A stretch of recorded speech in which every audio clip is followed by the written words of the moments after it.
Todos, vamos, por favor, ocupando os nossos lugares para começarmos a palestra agora da tarde.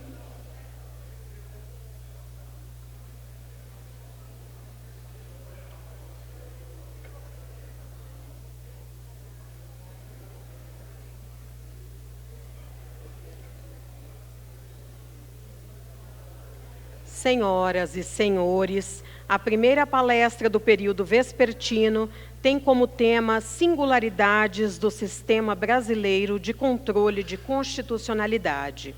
Convidamos à frente o professor, doutor e advogado Estevão Malê.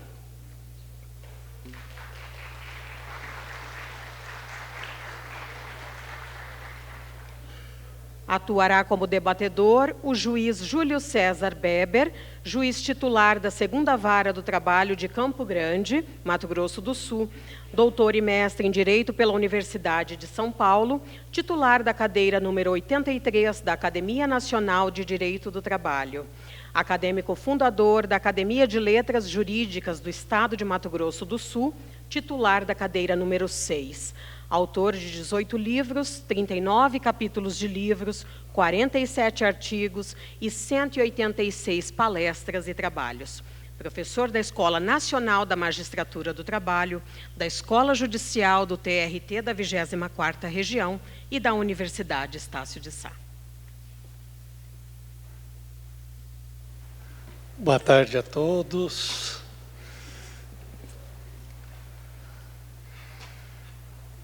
Bom, quem participa como debatedor é sempre um coadjuvante, e no caso aqui, quem participa como debatedor do professor Malê é somente um figurante.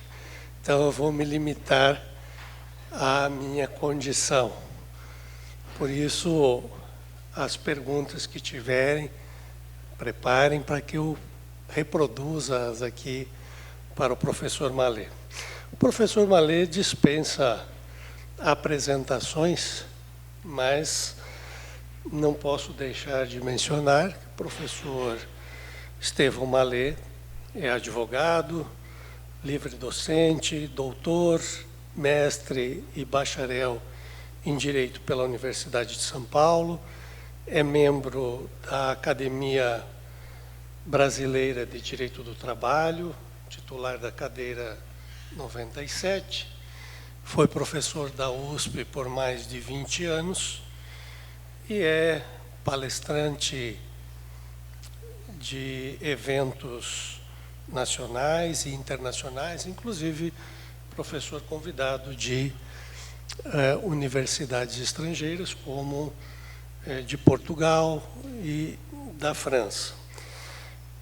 O professor Estevão Malê, como mencionei, dispensa maiores apresentações e é, na verdade, o professor de todos nós aqui, podemos dizer assim, porque foi orientador de vários de nós aqui do TRT 24 e, certamente, sendo nosso orientador, reproduzimos muito aqui também o pensamento e as lições que obtivemos com ele.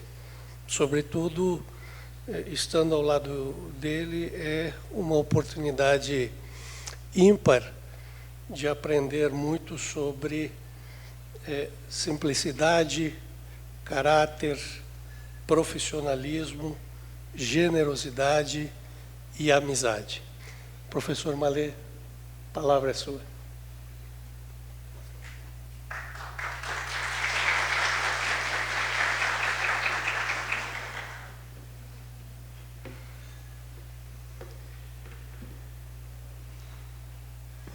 Meu caríssimo amigo de tantos anos, Júlio Beber, estimadíssimo amigo, doutor André, o queridíssimo amigo Flávio Iga, caríssima amiga Fernanda, e eu peço licença para não mencionar a todos os amigos, porque senão gastaria o tempo que tenho nessa introdução. Peço que se sintam todos abraçados e cumprimentados por alguém que está muito feliz. A doutora Neiva, na sua riquíssima e agradabilíssima apresentação com que encerramos amanhã, ela disse que estava muito feliz. Pois acreditem, eu estou ainda mais feliz do que ela, por pelo menos 3 razões diferentes. A primeira, eu diria que é topológica, é a satisfação de poder voltar ao Mato Grosso do Sul, depois de tantos meses, para não dizer alguns anos, para ser sempre tão fraternalmente recebido. Isso só pode me deixar muito feliz. A segunda é essencialmente uma razão emocional, que é o prazer de poder reencontrar tantos amigos, alguns que eu já mencionei expressamente, alguns que eu não mencionei, mas tenho na minha memória. E a terceira razão é que eu venho para um lugar agradabilíssimo, para encontrar pessoas queridas e ainda com uma enorme oportunidade para aprender. Aprender com o ministro Balazeiro, na sua instigante reflexão com que abrimos o evento de hoje. Aprender com a doutora Neiva, que nos trouxe tantas ideias também. Aprender com aqueles que vão se seguir. Hoje, a querida amiga Fernanda. Muito obrigado. Amanhã, vários outros expositores, logo mais o Júlio. Por isso é que são tantos os motivos de alegria. Agora, eu sei que o que é alegria para mim, para os senhores será um ônus de me ouvir por 40 minutos, 50 minutos, 1 hora. Não pensem que eu não me incomodei com o fato de ser um fardo, de trazer esse ônus. Incomodei-me sim, e só fiquei mais aliviado porque, em primeiro lugar, eu sabia que o problema não seria tão grave, porque depois a Fernanda vai nos brindar com a sua exposição. Então tudo voltará em breve ao normal. É um pequeno interlúdio para o qual eu peço alguma paciência. E, por outro lado, essa minha preocupação fez com que eu procurasse encontrar um tema que pudesse, ao mesmo tempo, ter algum interesse teórico, algum interesse prático, e pudesse envolver alguma novidade, alguma reflexão um pouco diferente, que de algum modo pudesse servir de provocação intelectual para aqueles que tão generosamente se dispuseram a vir até aqui para me ouvir durante esse assim chamado interlúdio. Por isso é que eu escolhi falar, com a licença do Flávio, muito generosamente me autorizou a fazer essa escolha, sobre as singularidades do sistema brasileiro de controle de constitucionalidade. O tema me parece de enorme relevância teórica e prática. Porque, na verdade, é o controle de constitucionalidade que assegura a supremacia da Constituição. Onde não há verdadeiramente um sistema de controle de constitucionalidade, ainda que formalmente exista uma Constituição, não há concretamente a sua supremacia. A Constituição perde grande parte da sua relevância prática. Isso talvez tenha sido num campo completamente diferente, mas tenha sido muito bem mostrado por Pontes de Miranda a partir de uma perspectiva, como eu disse, diversa, num livro que é pouco conhecido, mas que é, na minha opinião, uma leitura fundamental. O seu texto sobre a história e prática do habeas corpus. E Pontes de Miranda mostra nesse texto como o que importa é a garantia, não é a proclamação solene do direito. E ele exemplifica exatamente com o habeas corpus. E diz ele: nos países em que há a solene proclamação da garantia da liberdade de locomoção, mas não existe um instrumento de garantia, o habeas corpus, a liberdade, na verdade, não existe. Ela está no texto, mas não está na realidade. E nos países em que há o instrumento, é o caso da Inglaterra, que no século XVII já concebeu o instrumento, nos países em que há garantia, ainda que não haja, como não havia, a proclamação solene do direito, a liberdade está, de fato, assegurada. Mutatis mutandis é o que se passa com a Constituição e o controle de constitucionalidade. E tanto é assim que, na França, justamente por não haver, até, podemos dizer, final do século XX, começo do século XXI, por não haver uma verdadeira jurisdição constitucional, a Constituição francesa, as constituições, as sucessivas constituições, tinham uma importância prática diminuta. A França nunca foi o país do constitucionalismo.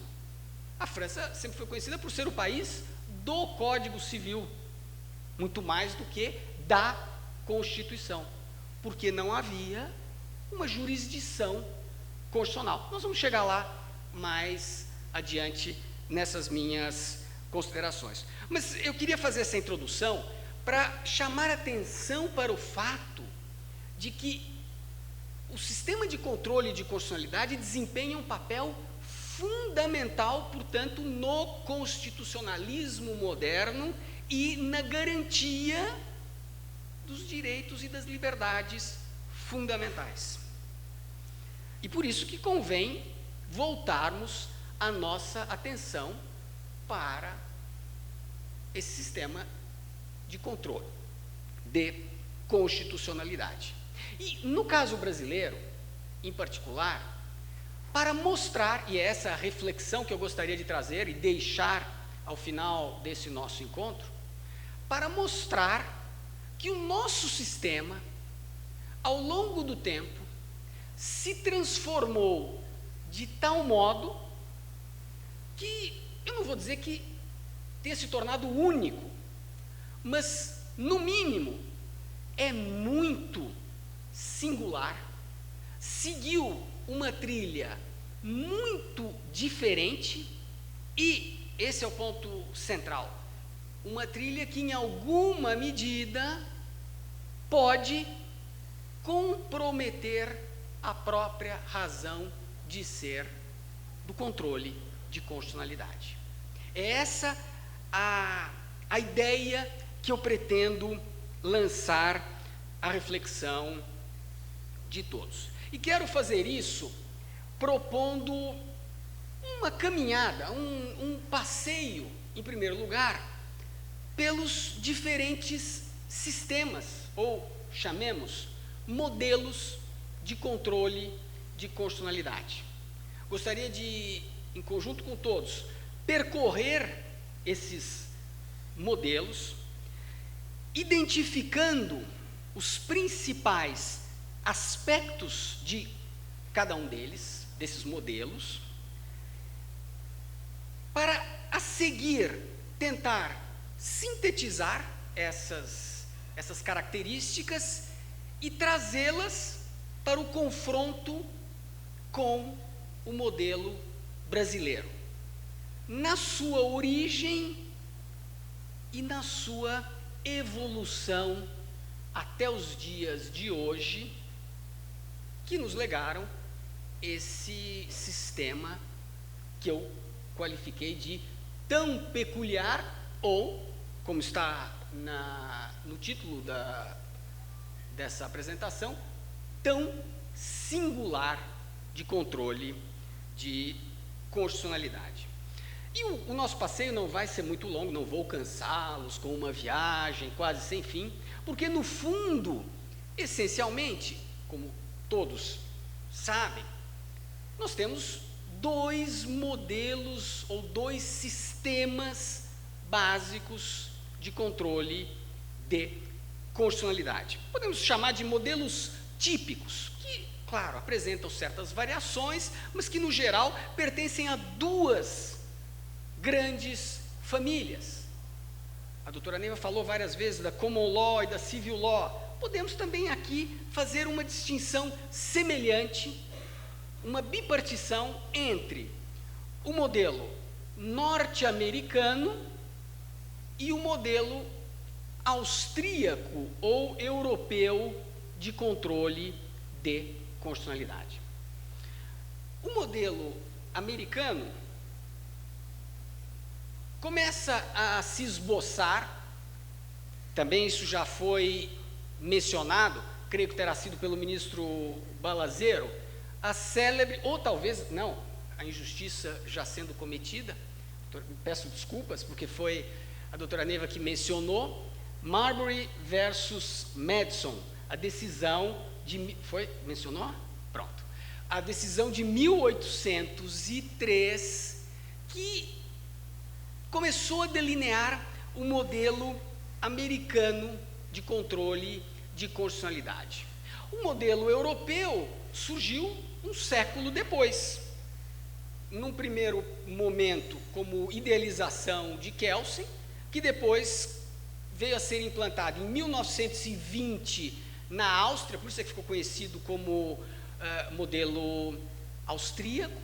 Kelsen era professor na Universidade de Viena, claro, com uma vigência muito limitada, porque logo a Áustria seria anexada pela Alemanha num regime totalitário, portanto não se concebia a ideia de supremacia da Constituição, de controle de constitucionalidade. O modelo só revive, reaparece após a Segunda Guerra Mundial. A primazia coube, de certo modo, à Itália, fortuitamente em 47, a Alemanha em 49, com a Carta de Bonn, e depois com os países que mais tardiamente deixaram regimes autoritários e se democratizaram. Portugal com a Constituição de 76, a Espanha com a Constituição de 78 e assim em outros países. Esses são os dois sistemas ou os dois modelos. Quais as principais características desses modelos? É isso que eu gostaria de considerar nesse percurso. Em primeiro lugar, nós podemos fazer uma distinção muito importante em torno das hipóteses de controle. Ou seja, quando concretamente que pode ser exercido o controle de constitucionalidade. A distinção não poderia ser mais radical entre esses dois modelos. E por isso nós podemos falar em controle concreto e controle abstrato. O modelo americano é o perfeito exemplo de controle concreto de constitucionalidade. E não por uma pura elucubração teórica, mas essencialmente por conta de uma interpretação que se fez do artigo 3º da Constituição norte-americana, artigo que define o papel do poder judiciário. Ora, nesse artigo está dito que o Poder Judiciário julgará casos e controvérsias. A partir dessa disposição, sedimentou-se o entendimento de que, em nenhuma hipótese, o Poder Judiciário extravasa a função jurisdicional examinar uma questão abstrata, uma questão especulativa que não se colocou concretamente a partir de um litígio. Vejam, por exemplo, é apenas uma ilustração dessa afirmação, um precedente da Corte Suprema dos Estados Unidos.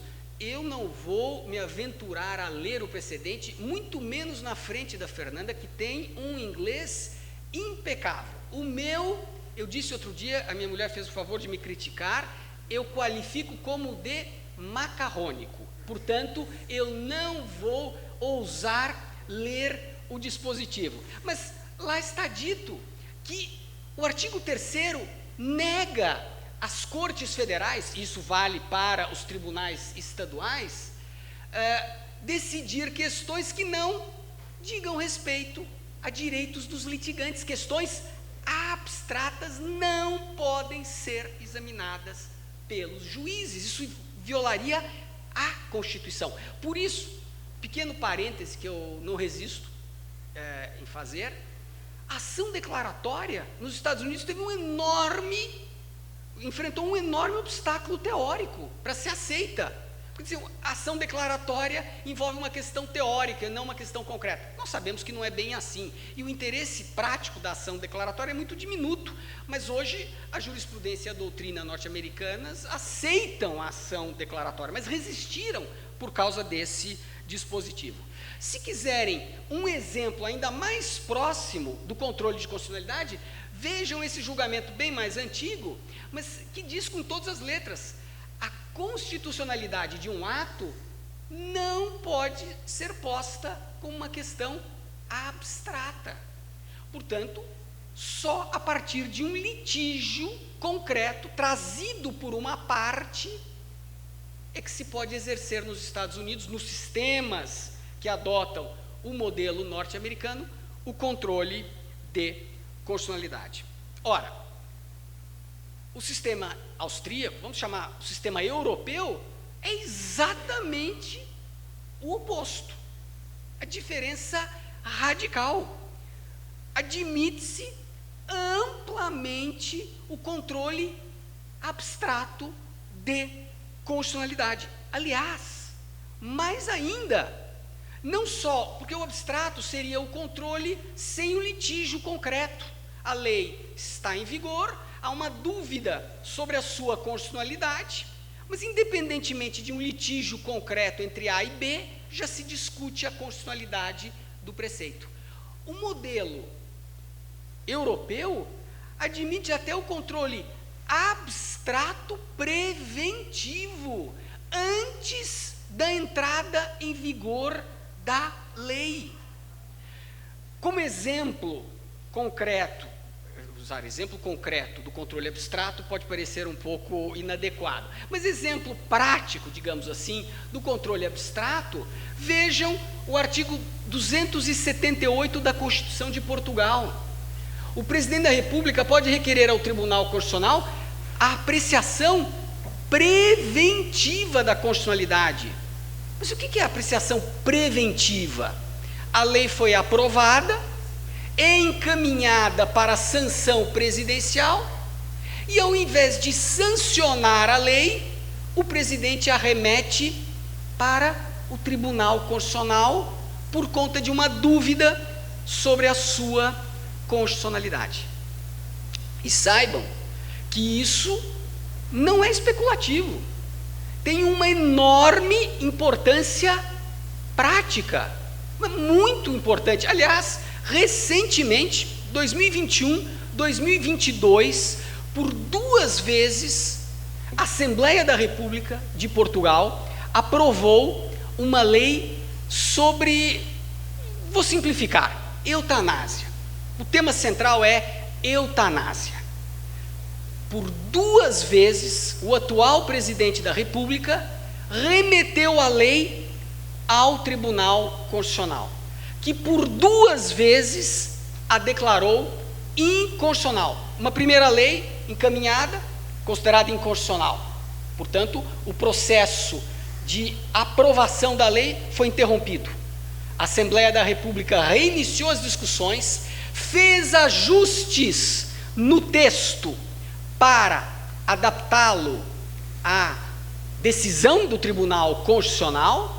O presidente mandou-a novamente ao Tribunal Constitucional e o Tribunal Constitucional, pela 2ª vez, a declarou inconstitucional. E agora, uma 3ª vez, está em discussão na Assembleia da República o tema da eutanásia.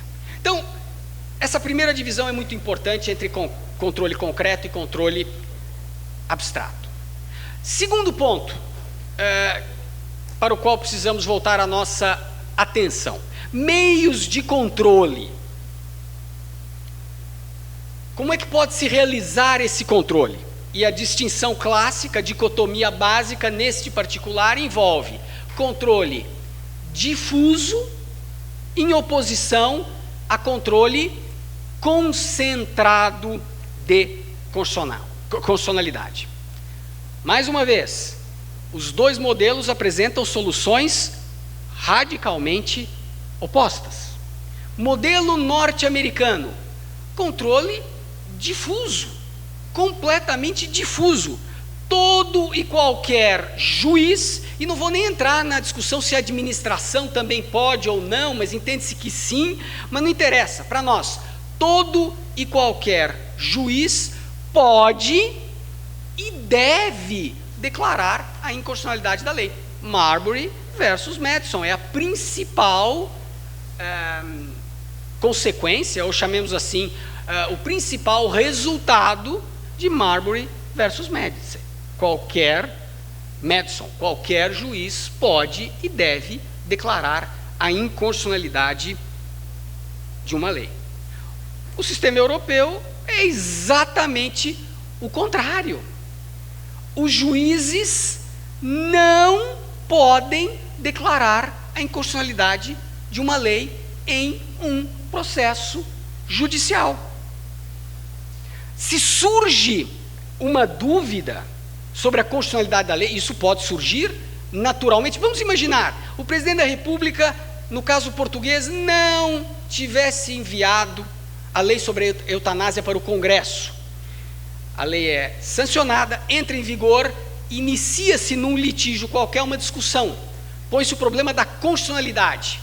O juiz não pode declarar a sua inconstitucionalidade.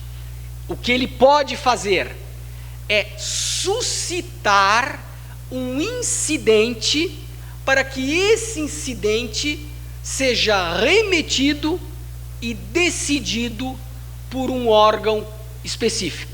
No caso de Portugal, Tribunal Constitucional. No caso italiano, Corte Constitucional. No caso francês, Conselho Constitucional. E assim sucessivamente. Por que isso? Há uma razão histórica, que é essencialmente a ideia que na Europa teve muito peso por conta dos seus antecedentes históricos e não teve nenhum peso nos Estados Unidos da supremacia do parlamento após a Revolução Francesa.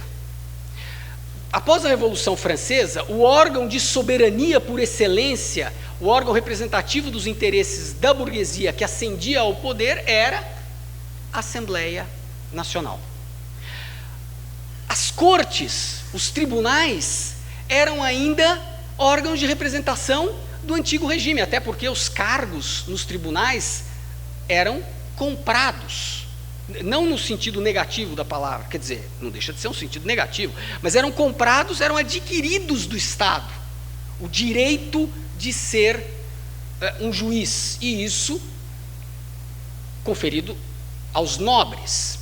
Por isso, havia uma enorme desconfiança dos revolucionários frente ao poder judiciário. Curioso isso. Para nós, o poder judiciário naturalmente está associado à garantia das liberdades individuais. No período posterior à Revolução Francesa, o órgão que titularizava essa proteção era a Assembleia Nacional, não era o poder judiciário. Por isso, vejam só, as coisas têm a sua explicação. A Corte de Cassação, que era o órgão supremo judiciário, é o órgão supremo judiciário francês hoje, era um desdobramento da Assembleia Nacional. Quem cassava as decisões que violavam a lei era um órgão da Assembleia Nacional, por conta do medo que a Assembleia tinha dos juízes. E isso permanece, de certo modo, até hoje. Essa lei é do tempo da Revolução, 1790, da organização judiciária, mas vejam que a versão é de 2019. Os juízes em geral, artigo 10º, os tribunais não poderão impedir ou suspender a execução dos decretos do corpo legislativo. Ou seja, um juiz não pode deixar de aplicar uma lei. Bom, mas e se ela é inconstitucional? O juiz não vai declará-la inconstitucional, vai suscitar um incidente e mandar isso para um órgão específico. Na França, isso demorou muito mais, porque o Conselho Constitucional só se tornou, de fato, como eu disse, uma jurisdição constitucional muito recentemente. Mas nos outros países, na Itália, na Alemanha, na Espanha, em Portugal, a partir dos anos 40 ou dos anos 70. Portanto, o controle é necessariamente concentrado e não difuso. Segundo aspecto. Terceiro aspecto que eu gostaria de mencionar: o órgão de controle. Quem é que vai exercer o controle de constitucionalidade? Ora, no modelo americano, a resposta já está dada. São todos os juízes. O poder judiciário no exercício das suas funções normais. Mais uma vez, Marbury versus Madison. O juiz, ao aplicar a lei, deve, em primeiro lugar, verificar se a lei é constitucional ou inconstitucional. Se ela for inconstitucional, ele vai deixar de aplicá-la, perfeitamente dentro da atividade jurisdicional. Ora, na Europa, isso não era possível, porque o juiz não pode deixar de aplicar a lei, então ele remete para um órgão de controle.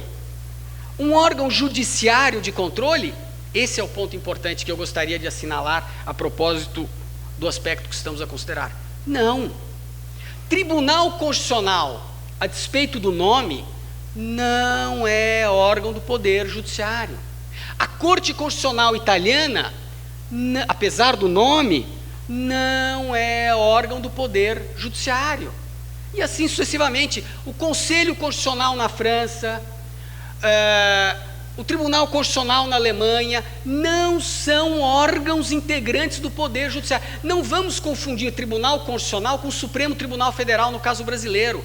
São coisas completamente diferentes. E vejam, o índice, eu vou reproduzir agora o índice da Constituição italiana. A Constituição italiana começa pelos princípios fundamentais e depois segue-se a organização dos poderes. O parlamento, na nossa linguagem, o poder legislativo, o presidente da República, e aqui o poder executivo, por estarmos diante de um sistema parlamentarista, se divide entre presidente da República e governo, primeiro-ministro. A magistratura, na nossa linguagem, o poder judiciário. Depois, chamemos os órgãos internos, estados, municípios, na terminologia italiana, regiões, províncias e comunas. As garantias constitucionais, revisão da Constituição, alteração da Constituição, e a Corte Constitucional. O que eu queria que retivessem dessa passagem é a separação. Título 4º, magistratura ou poder judiciário. Título 6º, Corte Constitucional. Ou seja, a Corte Constitucional não integra o poder judiciário, porque os juízes, lembram-se do decreto francês, da lei de organização judiciária, não podem declarar a inconstitucionalidade de uma lei. Quarto aspecto, relacionado diretamente com esse, ou como um desdobramento desse aspecto. composição dos órgãos de controle. Mais uma vez, uma distinção fundamental, com consequências práticas de enorme relevância.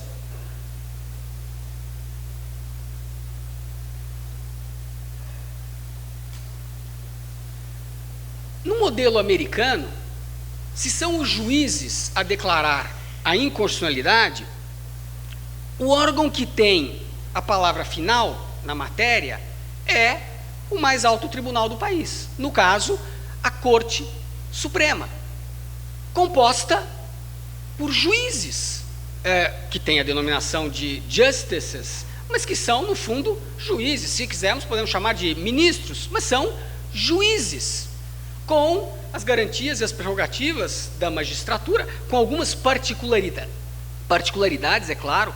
São os únicos nos Estados Unidos, pelo menos no nível federal, que não têm idade. Não existe aposentadoria compulsória na Corte Suprema. A própria Constituição estabelece que os juízes permanecerão no exercício do cargo enquanto bem se comportarem, é mais ou menos assim, Fernando, a expressão, enquanto se comportarem bem se comportarem, e isso significa, às vezes, 91 anos de idade. John Paul Stevens ficou até os 91 anos de idade, e muito lúcido, trabalhando em perfeitas condições. Claro que há um pequeno probleminha. A Constituição americana é do final do século XVIII. Expectativa de vida nos Estados Unidos, 60, 63, 65. Só que a Constituição não mudou, a expectativa de vida aumentou. Outro dia eu conversava com um amigo meu, norte-americano, e nós falávamos, e como é que está o Jimmy Carter? Ele disse, nossa, faz tanto tempo, eu não tenho notícias. Fomos no Google, 98 anos. O Jimmy Carter continua vivo. Ainda bem, e que continue, é um sujeito ótimo. É verdade que ele legou uma inflação um pouco alta para os Estados Unidos, mas esse é outro assunto, mas um sujeito encantador, uma personalidade muito simpática. Bom, mas de todo modo, 91 anos, um órgão judiciário, a vitaliciedade ao seu extremo. E escolhidos como? Como os juízes federais dos Estados Unidos em geral. O presidente da República indica, o Senado aprova. E dali para frente se tornarão juízes vitalícios, sem aposentadoria compulsória. E isso com os problemas e as implicações que nós sabemos, como, por exemplo, agora uma mudança acidental, chamemos assim, na composição da Corte, levou à reversão de precedentes com mais de 50, ou próximos com precedentes que tinham quase 50 anos de vida e uma enorme autoridade. Bom, e no modelo europeu, não estamos diante de um órgão judiciário, estamos diante de um outro órgão fora da tripartição clássica de poderes. E por isso mesmo, esse órgão é composto de maneira completamente diferente das cortes e dos tribunais. Os critérios são muito variados entre os países, mas a ideia geral é, em primeiro lugar, mandatos, não há vitaliciedade como regra geral, composição plural. O que significa? O presidente indica alguns, o poder judiciário indica outros, o poder legislativo indica outros. Com alternância, então varia, nós temos os mais diferentes termos, possibilidade de recondução, sem possibilidade de recondução, mas há sempre alternância nos órgãos, nos diferentes órgãos de controle de constitucionalidade. E alguns, eu não resisto ao comentário, com algumas pequenas esquisitices. Como, por exemplo, por razões históricas, Conselho Constitucional francês, que tem essas características, representantes daqui e dali, etc. Todos os ex-presidentes da República são membros natos do Conselho Constitucional francês. Claro, mais uma vez, a história explica, na época não tinha grande problema, era quase que um papel cerimonial. Vamos deixar o ex-presidente para ele não se aborrecer, não se incomodar, vamos colocá-lo no Conselho Constitucional para ser ainda chamado, os conselheiros do Conselho Constitucional são conhecidos como os sábios, na França, les sages. Os presidentes, então, se tornam sábios quando terminam o seu mandato. Bem, eu não resisto ao comentário, e esses são vitalícios, eles podem ficar o tempo que quiserem. Imaginem, se nós tivéssemos isso no Brasil, as sessões do nosso Conselho Constitucional, ou seja lá o que for, seriam, no mínimo, interessantes e divertidas. Mas, na verdade, na prática, ao que na minha memória me diz, nenhum deles ocupou funções. O Sarkozy lá não está, o François Hollande tampouco, o Giscard d'Estaing ficou algum tempo, mas acho que se chateou, era muito monótono. Para quem teve uma vida política, não é das coisas mais interessantes ir para o Conselho Constitucional, mas às vezes passam políticos. Lionel Jospin, que foi primeiro-ministro e perdeu a eleição, salvo erro, para o Sarkozy, é hoje conselheiro no Conselho Constitucional francês.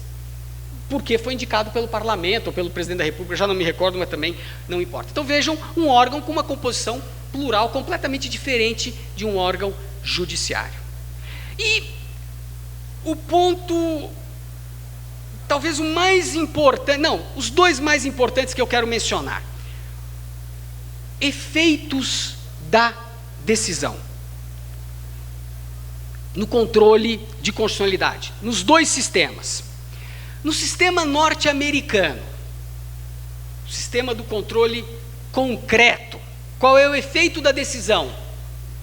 Decorrência de ser um controle concreto, a decisão vale para o caso concreto em que houve a discussão. A lei não desaparece?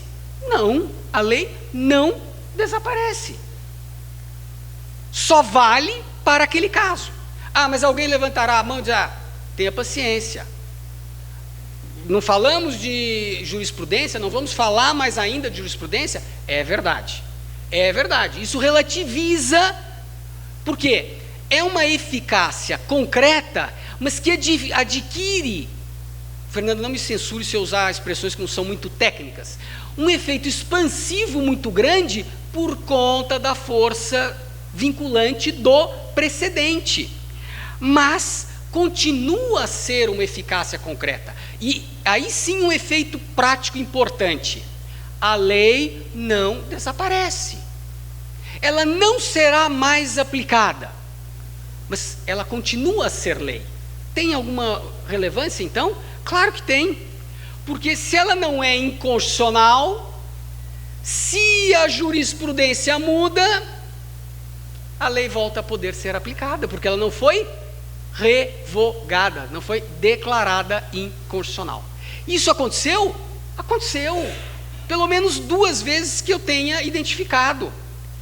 Em um caso, em meados do século XIX, a Corte Suprema declarou inconstitucional uma norma sobre títulos de crédito, pagamentos, essencialmente um assunto de direito comercial, não importa o detalhe. Considerou inconstitucional. Passados 2 ou 3 anos, voltou atrás na sua decisão. Resultado: a lei voltou a ser aplicada, porque ela não havia deixado de ser lei. E se quiserem, exemplo de agora, foi falado, Roe versus Wade. Consequência, em 1973, é inconstitucional, por violar a 14ª emenda, proibir o aborto até a... qual semana? É até 3 meses, acho que é por aí. Até o 3º mês. Até esse é um dos temas que coloca Roe versus Wade como altamente discutível. Por que 3 meses? Mas, bom, vamos imaginar, pode não ser que seja exatamente isso, mas uma proibição temporal, é inconstitucional até um determinado período. Muito bem. E foi assim. Essa foi por conta do efeito precedencial dessa jurisprudência, foi a lei nos Estados Unidos. Mas, todos sabem, Dobbs versus Jackson, agora do final de junho, há muito pouco tempo, Roe está superado. E o que aconteceu? Interessantíssimo. Uma lei do estado de Michigan, de 1932, essa lei proibia em termos absolutos o aborto. Proibia completamente o aborto. Estupro, todos os casos, proibido. 1932. Ora, a partir de 73, essa lei perdeu a relevância prática. Não era possível aplicá-la. Mas, com Dobbs versus Jackson, revogando Roe versus Wade, voltou a estar proibido em termos absolutos o aborto no estado de Michigan. Vou contar toda a história. Não voltou porque um juiz federal de uma circuit court, quer dizer, um juiz federal de primeiro grau, deu uma liminar para suspender a aplicação da lei. Senão, o aborto estaria proibido, inclusive em caso de risco para a gestante ou em caso de estupro. Exatamente. Mas a hora que cassarem essa liminar do juiz, e se isso chegar à Suprema Corte, vai ser a consequência, a lei de 1932, que estava com sua eficácia suspensa, volta a ser aplicada, por causa do efeito concreto. E o efeito, e no sistema europeu, é o oposto. Eficácia geral, pronunciada em constitucionalidade, um órgão concentrado, Corte Constitucional, Tribunal Constitucional, Conselho Constitucional. A pronúncia da inconstitucionalidade, a lei deixa de existir como lei. Por isso aquela expressão que certamente já ouviram ou já leram em votos do ministro Celso de Mello, o Tribunal Constitucional como legislador negativo, aquele que revoga, sim, a lei, tira a lei do ordenamento jurídico. Se mudar a jurisprudência depois, a lei não volta. Seria repristinação, o que não faz nenhum sentido. Bom, e o último ponto que eu queria assinalar, e esse é realmente, talvez de todos, para a ideia que eu quero apresentar, é o mais importante. A improcedência da declaração de inconstitucionalidade nos dois diferentes sistemas, sistema norte-americano e sistema europeu.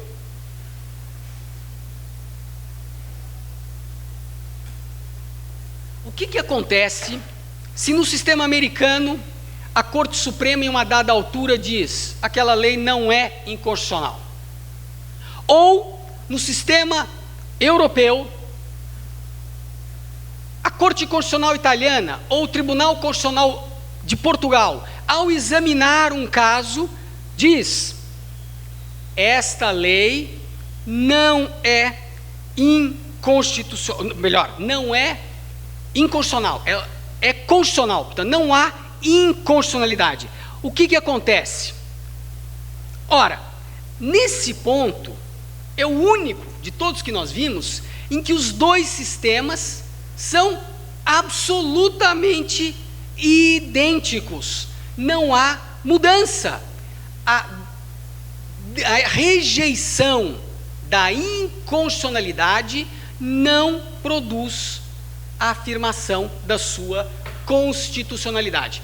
Eu trouxe dois exemplos do Tribunal Constitucional de Portugal. O primeiro, antigo, 85. O controle de constitucionalidade visa declarar ou não a inconstitucionalidade e não a declarar a constitucionalidade. E essa decisão um pouco mais recente, os acórdãos que não se pronunciam pela inconstitucionalidade não fazem coisa julgada. O tribunal não fica impedido de voltar a pronunciar-se sobre a mesma matéria. Curioso, nós vimos os dois modelos, os dois sistemas, e eles em tudo divergiam. Mas nesse aspecto, eles convergem. Por quê? Alguma ideia? Por uma razão fundamental. É a própria essência do controle de constitucionalidade. Qual é a razão de ser? Eu comecei a minha apresentação enfatizando esse ponto. Qual é a razão de ser do controle de constitucionalidade? Proteger a Constituição, assegurar a supremacia da Constituição. Ora, declarar a constitucionalidade protege a lei e não protege a Constituição, porque imuniza a lei de uma nova discussão sobre a sua constitucionalidade. Esse não é o papel do controle de constitucionalidade. Nós vamos daí tirar algumas consequências importantes, mas antes, façamos um rápido resumo do que nós vimos. Os dois sistemas ou modelos, o norte-americano, hipótese concreta, o europeu, eu falei muito na abstrata, no controle preventivo inclusive, o que não exclui uma hipótese concreta. Aquele exemplo, lembram-se da eutanásia, a lei não foi levada, foi aprovada, entrou em vigor, alguém suscita a questão. É um caso concreto que vai levar ao controle de constitucionalidade. Meio, norte-americano, difuso. Não existe ADIM ou ADC nos Estados Unidos. Não existe. O controle é difuso. No europeu, concentrado, necessariamente. Órgão. No norte-americano, um órgão judiciário, perfeitamente integrado à estrutura judiciária. No europeu, um não judiciário. A composição, no norte-americano, essencialmente por escolha do executivo, vitalício, com participação, é verdade, do poder legislativo, o Senado, nos Estados Unidos. Isso cria a ideia de pesos e contrapesos, né, na formação da corte, mas muito limitada. No Brasil nós não temos, eu não me recordo de rejeição de algum nome para o Supremo Tribunal Federal e após a Constituição de 88 para os tribunais superiores. Nos Estados Unidos houve casos até de presidentes populares. Ronald Reagan, por exemplo, não conseguiu a nomeação de Robert Bork, que era um constitucionalista de alto nível, mas que enfrentou uma resistência no Senado e não foi aprovado. E recentemente o Merrick Garland, que se tornou por acaso ministro da Justiça, não foi nomeado, não chegou a ser rejeitado, mas uma manobra impediu a votação do seu nome. Mas, portanto, predomínio do executivo, europeu plural, com mandatos limitados. Efeito da decisão de inconstitucionalidade, caso concreto no modelo americano, ainda que com uma eficácia expansiva por conta da força do precedente, modelo europeu, eficácia geral.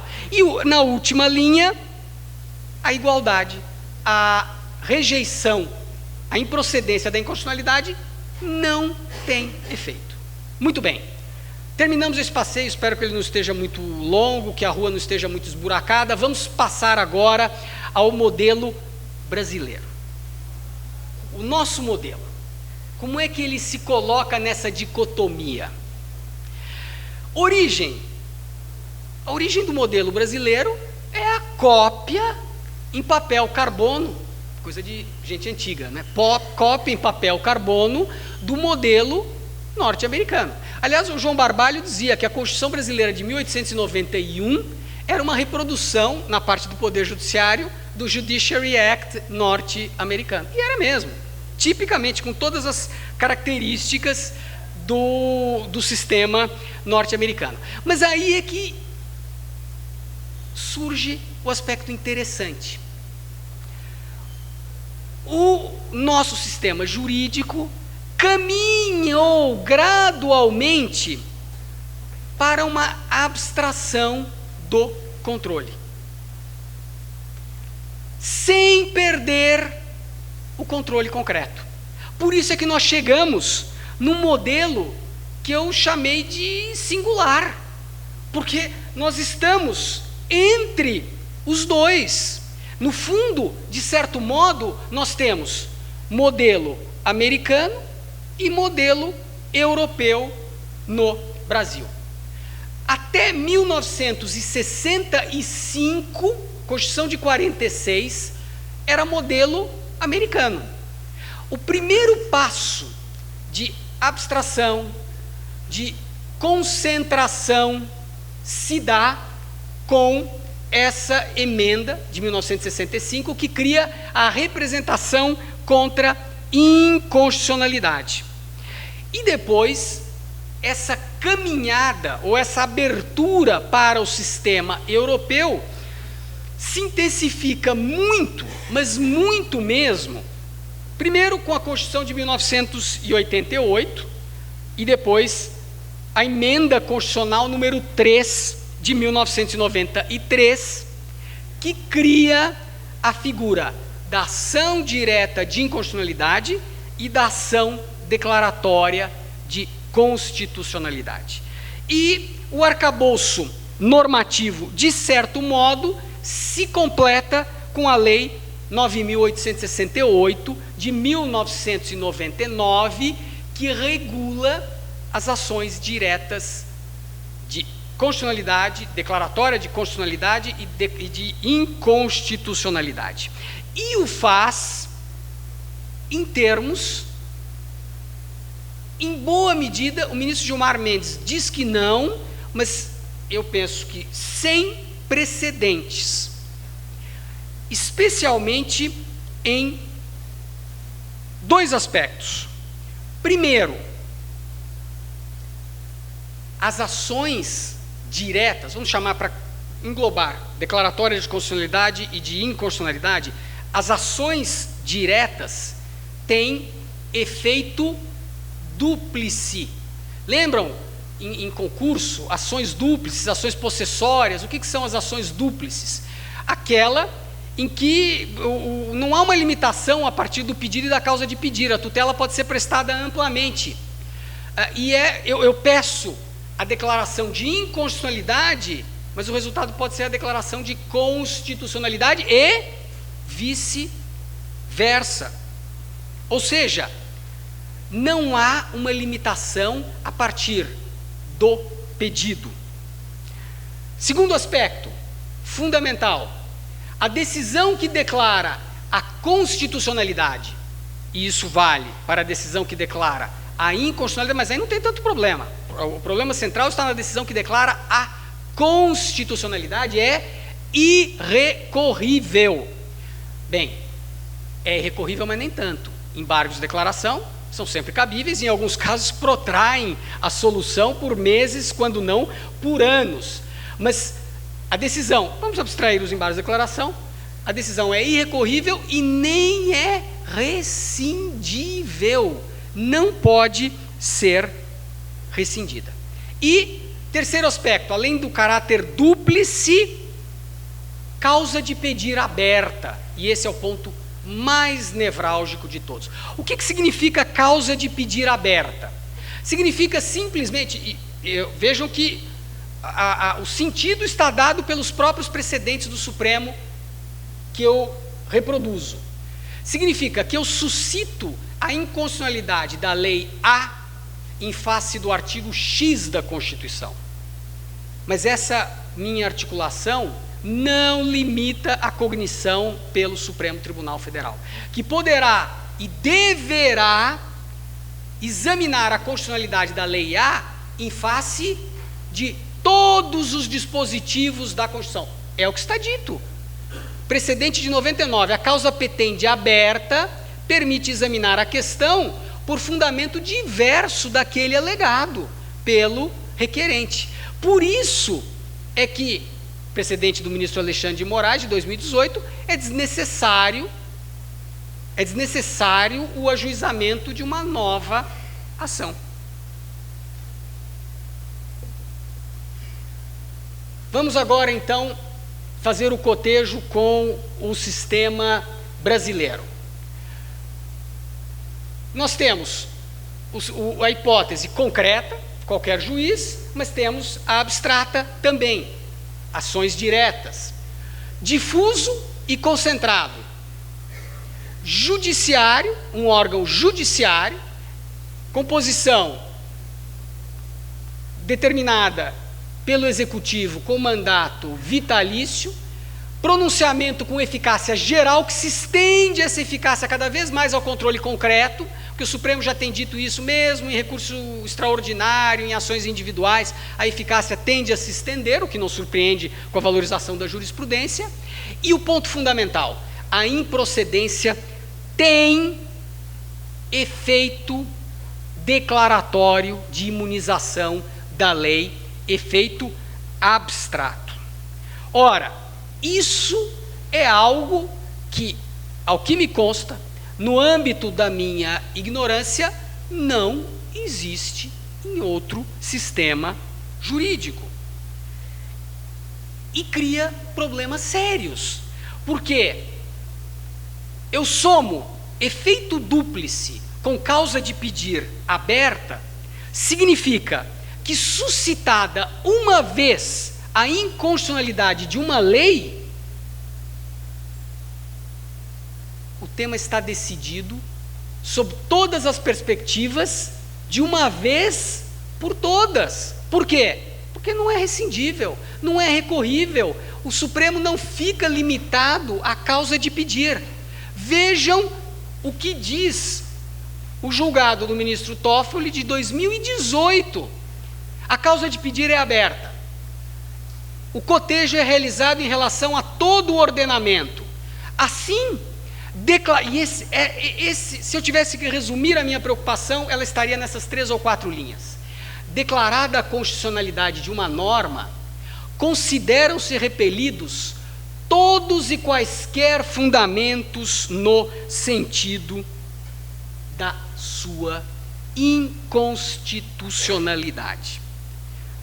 Ou seja, nunca mais, se a ação direta de inconstitucionalidade foi julgada procedente, ou se a ação declaratória de constitucionalidade foi julgada improcedente, efeito dúplice, nunca mais eu vou poder voltar a discutir a constitucionalidade dessa norma. Ora, isso é de uma gravidade extraordinária. Até porque, hoje, pode nos parecer simples o problema, mas vamos voltar aos Estados Unidos.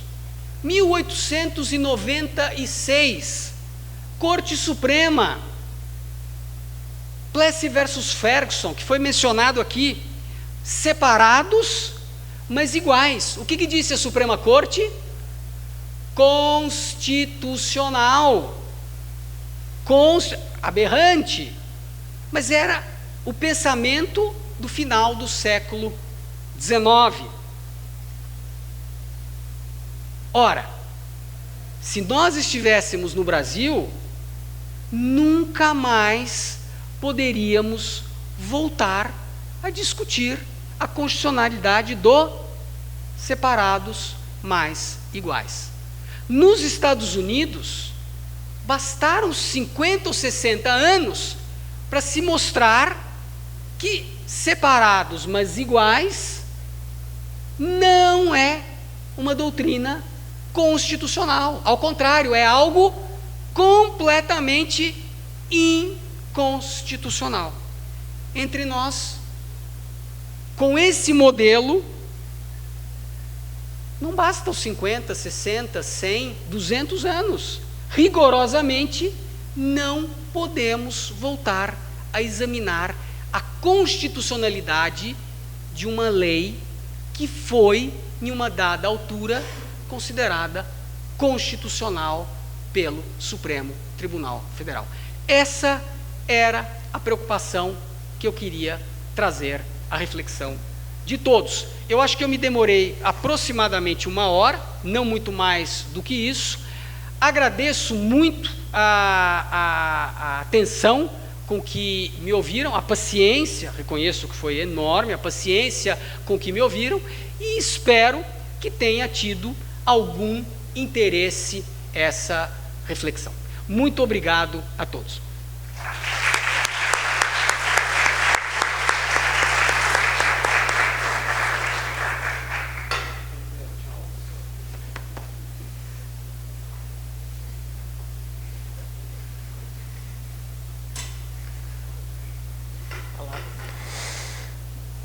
Professor Mallet, brilhante como sempre, exposição clara, sólida e que leva a muitas reflexões.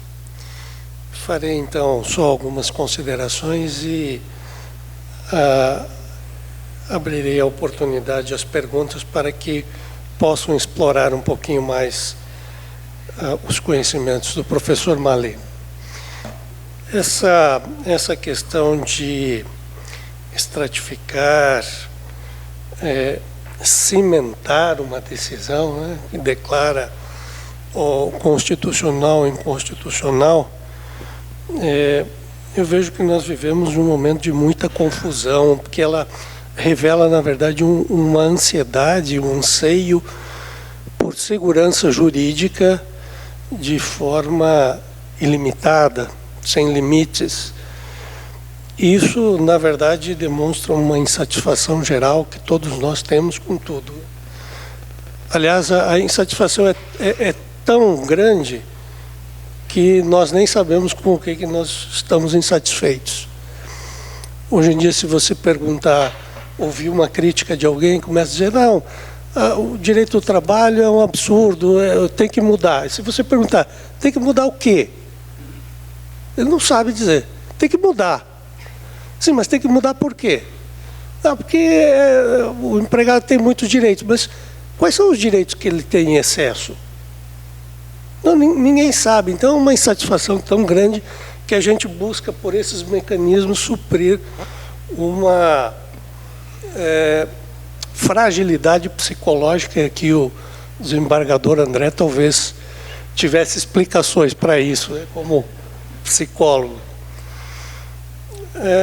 O que vejo nessas decisões de controle de constitucionalidade, e aí se expande para outras decisões do Supremo Tribunal Federal também, é o fato de que eles não separam a decisão por fundamentos. Então, às vezes, tem uma ação declaratória de inconstitucionalidade, os 11 votam, cada um vota inconstitucional por um fundamento. Se você somar a conclusão de todos, dá inconstitucionalidade, mas se você pegar por fundamentos, nenhum deles dá a maioria para declarar inconstitucionalidade. E depois nós é que temos que nos virar para encontrar qual é o fundamento que vamos declarar a inconstitucionalidade. E aí, esses dias estava vendo o ministro Gilmar Mendes falando que o Supremo Tribunal Federal vive uma relação psicodélica com a Justiça do Trabalho, que a Justiça do Trabalho não aplica as decisões do STF, resiste às decisões do STF. Me parece que não é bem isso. Se nós pegarmos as reclamações julgadas pelo próprio STF, na mesma questão, um ministro defere, julga procedente a reclamação, o outro indefere. Quer dizer, nem eles conseguem saber qual é, e aí a Neiva estava falando hoje de manhã, nenhum deles consegue saber qual é a ratio decidente da decisão. Mas, professor Mallet, nessa exposição, num sistema europeu, temos uma corte constitucional, e aí, só retornando aqui, me recordei de várias decisões que analisei da Corte Constitucional Italiana, em que ela separa por fundamento. Mas houve o recurso tal, primeiro fundamento, aí analisa, segundo fundamento, terceiro fundamento, e vai por fundamento. Né? Nós aqui não fazemos isso, vive uma bagunça, né? Se pegarmos a decisão do Supremo Tribunal Federal, depois que ele declarou que a terceirização na administração pública, a responsabilidade não é direta, o tema voltou a debate para decidir de quem era o ônus da prova. Também não sei por que razão isso chegou lá, porque definir o ônus da prova parece-me que não é uma questão constitucional, mas foi decidido. A ministra Rosa era a relatora. E ela disse, olha, essa A ação aqui é para definir de quem é o ônus da prova. Fez o voto dela e ela decidiu esse tema. Todos os outros votaram e nenhum deles falou sobre o ônus da prova. A decisão tem 336 laudas e você não consegue entender, não consegue saber qual é a razão de decidir daquilo. E aí o TST, é claro que o TST vai interpretar aquilo. Mas, bom, como esse foi o tema debatido, não teve a adesão dos demais, então o ônus da prova continua com o autor ou continua com a administração pública e assim vai. Mas nesse sistema, ou desses dois sistemas muito bem colocados, na sua perspectiva, qual é o mais eficaz? Bom, essa pergunta, meu caríssimo Júlio, é realmente muito importante e muito difícil. Eu vou começar por uma resposta ligeiramente escapista. Eu vou dizer, o brasileiro, na minha opinião, é o pior de todos. Nesse aspecto, por conta de uma evolução que criou um sistema incongruente. Incongruente se a premissa do sistema de controle é a defesa da Constituição e não a defesa da lei, porque o sistema brasileiro leva à defesa da lei, a partir, inclusive, de inconstitucionalidades que não são nem suscitadas. Lembre-se, o último acórdão, consideram-se repelidas quaisquer outras inconstitucionalidades. Portanto, o brasileiro me parece, no cenário atual, o menos desejável. Agora, a minha preferência, não por bairrismo ou por simpatia, é mais para o modelo europeu do que para o modelo norte-americano. Por várias razões. Primeiro, o modelo norte-americano funcionou bem quando havia uma alternância na Suprema Corte. Aliás, os americanos adoram e são peritos em fazer estatísticas de tudo. Demonstração dos números, das quantificações, das evoluções. E eu me deparei com um texto de um autor dos anos 50 ou 60, em que ele mostrou que um presidente norte-americano com um mandato normalmente tinha a oportunidade de nomear 2 juízes da Suprema Corte, por conta da idade, da alternância natural. Mas isso mudou. Mudou com a longevidade das pessoas e com outro dado também que é curioso e que está provado, isso é fato. Morrem mais juízes da Suprema Corte de oposição ao governo. É verdade. Mas o governo manda matar o juiz? Não. Mas nós tivemos o exemplo agora. É porque o sujeito está na Suprema Corte e a divisão é radical. Republicanos e democratas. Está na Suprema Corte. Está velhinho. Está chegando a época da eleição. Eu tenho que esperar a eleição. Porque se ganha... eu sou democrata. Se ganha o democrata, eu me aposento sossegado. Se ganha o republicano, eu vou até onde dá. E o vou até onde dá significa que eu morro no cargo. Ruth Ginsburg. Foi o que aconteceu. Mas esse é um caso, mas acontece sempre que o sujeito fica para ver se vem um do partido dele para nomear. É incrível, né? Agora, há os acidentes de percurso também, que são... os acidentes de percurso no exercício da função. Porque é curioso, às vezes o republicano indica um juiz republicano que se torna um juiz democrata. Uma vez perguntaram para o Eisenhower qual o maior erro que o senhor cometeu na sua presidência. Sabe qual foi a resposta dele?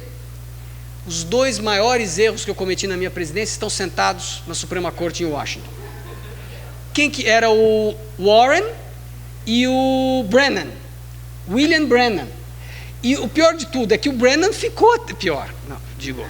O Brennan ficou até os 90 e não sei quanto. Ele foi um juiz extremamente longevo, e Warren e Brennan juntos criaram a Suprema Corte mais progressista da história. Por quê? Porque desequilibrou. Era para eles serem republicanos.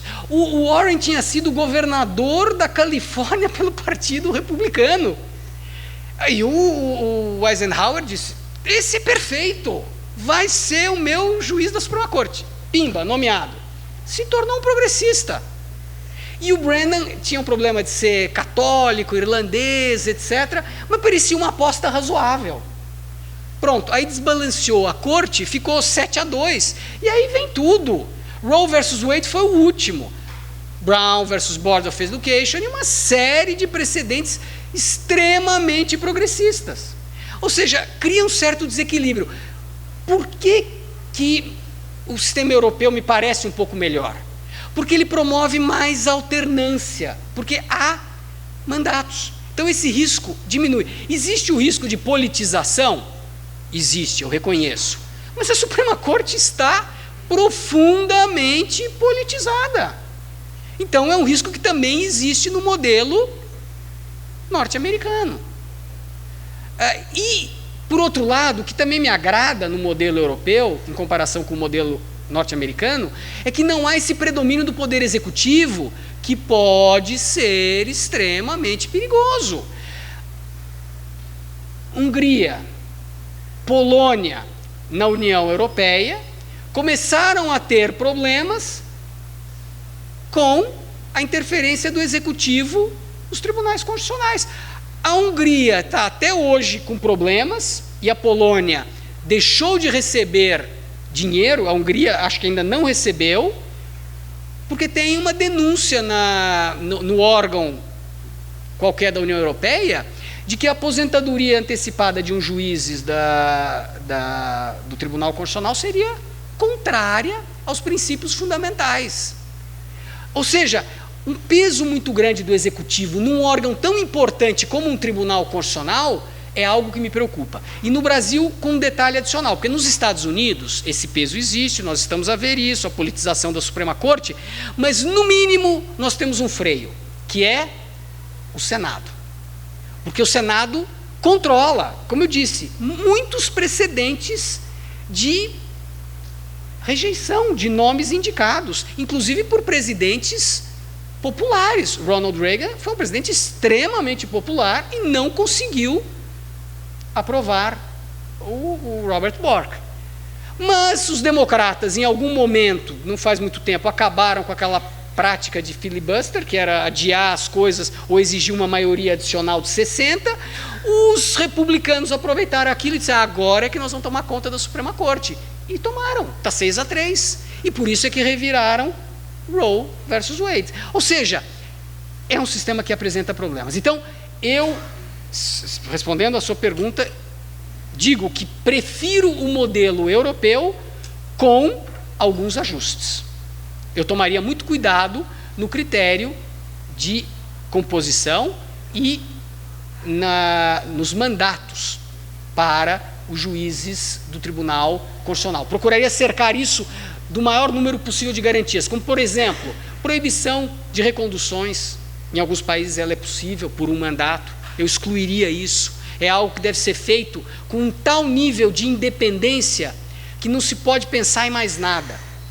É para julgar completamente desvinculado de tudo, sem nenhuma ideia de querer agradar alguém para retornar por mais um determinado período de tempo. Por exemplo, além de outras garantias. Bom, tem mais algumas perguntas aqui, mas eu quero dar oportunidade aos participantes aqui. Se alguém deseja fazer alguma pergunta. Geraldo. O microfone não está aí.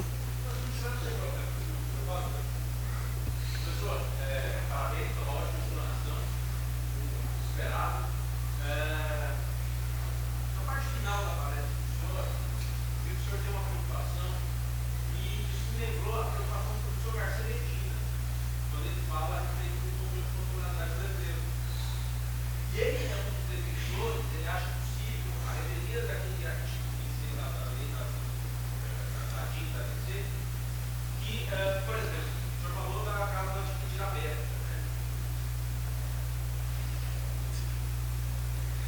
Obrigado. Ah, tá, ok. A parte final da palestra do senhor, o senhor falou a respeito da preocupação que o senhor tem. Você vai repetir que gostou da palestra? Então eu vou falar para deixar gravado. Então. Agora sim. Ele vai só fazer a parte difícil. Ok. Né? Mais uma vez, parabéns. Obrigado. Pela ótima explanação, como esperado, professor. Na parte final da palestra do senhor, o senhor falou que o senhor tem alguma preocupação com o controle de constitucionalidade brasileiro, né? E aí isso me lembrou muito o professor Garcia Medina. O professor Garcia Medina também tem uma preocupação, a revelia do artigo 26A da lei da ADC e da ADIM, que fala sobre irrecorribilidade, também da causa de pedir aberto, isto é, uma vez declarada constitucional a norma, isso vale para todo sempre, independentemente se o STF cotejou aquela norma nacional com o artigo X da Constituição, com o artigo Y, com o artigo Z, e ele defende, o professor Garcia Medina, que mesmo numa ação declaratória de constitucionalidade, ou no ADIM, né, porque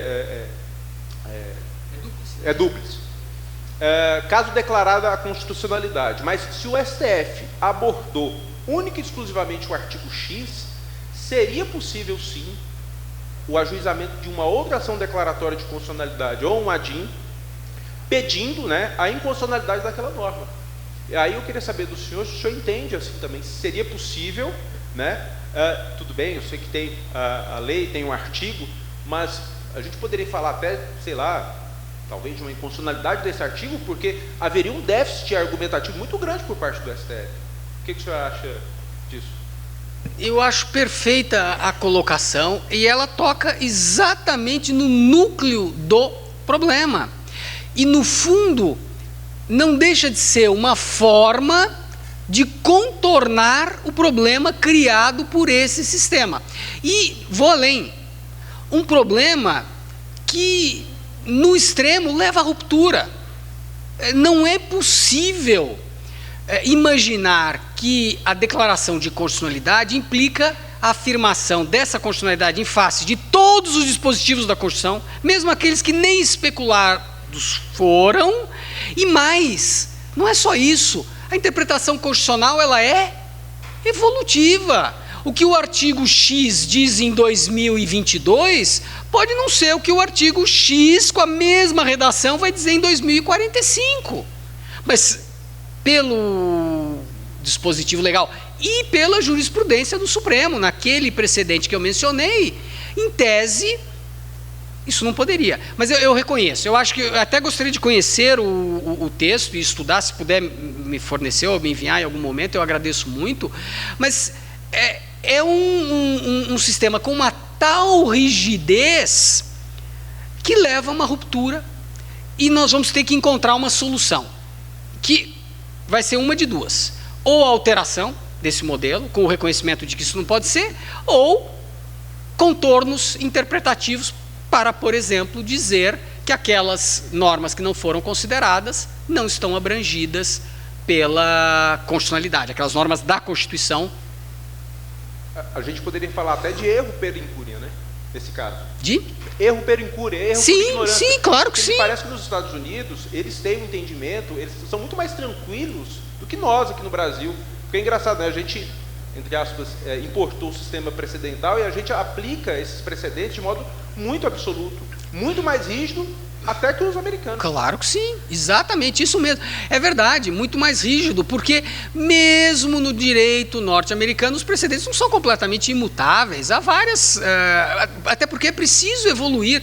Mas Brown versus Board of Education nada mais é do que a revogação de Plessy versus Ferguson, que é um precedente. Ora, mas o precedente não vincula? Vincula, mas até certo ponto.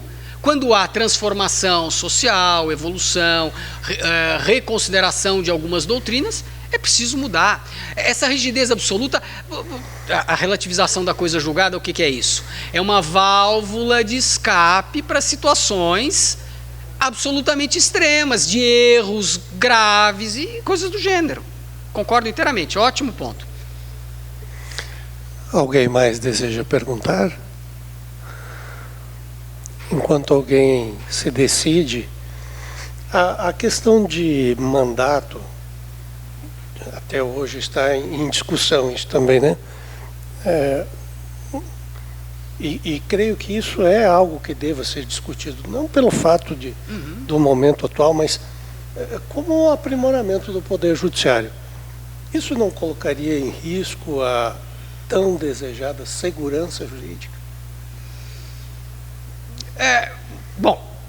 Eu acho que a segurança jurídica é muito importante, não tem a menor dúvida disso, mas como tudo, os excessos são perigosos.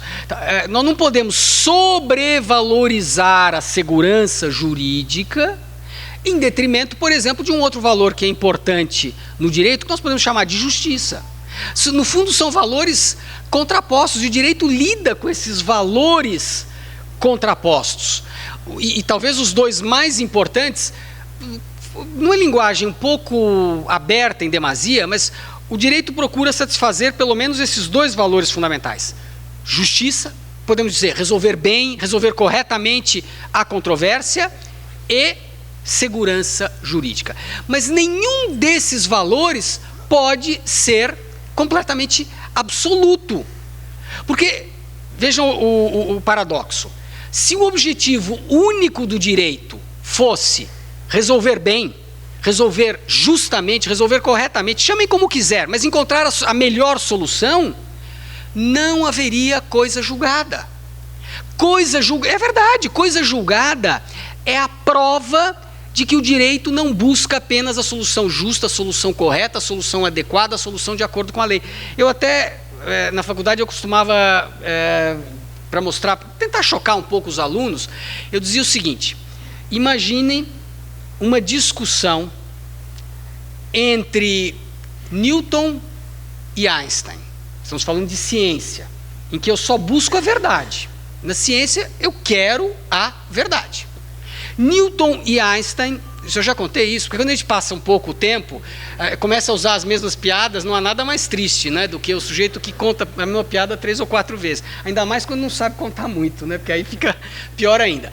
Mas imagine esse encontro entre Newton e Einstein, portanto, cientistas que só buscam a verdade, e Einstein querendo fazer pouco de Newton, coitado, teve um papel fundamental na ciência, transformou, etc.